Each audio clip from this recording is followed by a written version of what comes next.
Let's take a minute to talk about dry stores. What's going to be in your pantry? Admittedly, before I was plant-based, I think the two things in my pantry were maybe a can of corn and Cheez-Its. But now my pantry is the most full place in my kitchen. It's overflowing with all of these foods that I've discovered since I went plant-based, or foods that I probably should have already had on hand, and foods that many of you may already have in your pantry. And we're going to talk about those. I actually very often make entire meals out of what's in my pantry. I can come home from a long trip, work, whatever, and have nothing in my fridge. Nothing's fresh, but I can still make a delicious meal from my pantry. It's really sort of my treasure trove, my secret place. There's so many good meals that can come out of your pantry, especially those down and dirty, quick and easy meals that you've worked all day and you just want to eat. So let's talk about some of those. So the first things that you're going to have in your pantry are your dry grains. Your pasta, yes, you can still have pasta. It's plant-based pasta. We all love it.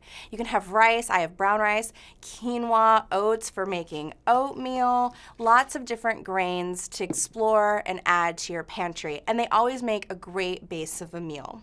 Another great base for a meal, I make a lot of meals out of this, are potatoes. I always have tons and tons of potatoes in my pantry.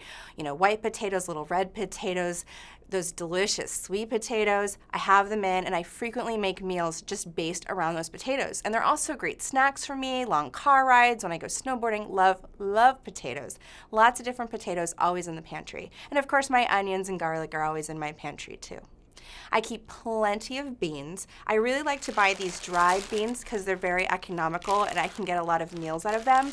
But I also do keep a bunch of canned beans for when I just don't have time to cook, when I just need to come home, open a can, drain and rinse it, and start my meal. So I have a lot of different varieties of canned beans as well as dry beans in my pantry. Another thing you'll find in my pantry, of course, are flours, baking powder, and baking soda to make delicious, healthy, plant-based muffins, or the occasional cake when you feel like celebrating. But I have a lot of those in my pantry as well.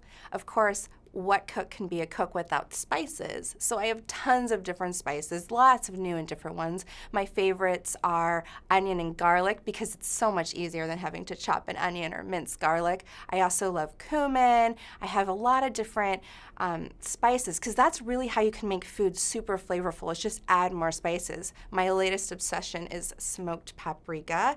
I also have a beautiful variety of different vinegars which can spice up any meal. There's so many different flavors. It's not just balsamic or red or white. There are so many different vinegars that you can add to a meal or a potato, and it really just is beautiful and delicious. And of course, there's other canned items you can have too. You can have canned vegetables, canned fruits. All of those can be there for you for convenience, or even just to have for those nights you don't want to cook, you just want to open up a can. And that's what I just keep in my pantry. It's overflowing. There's so much in there, so much delicious stuff.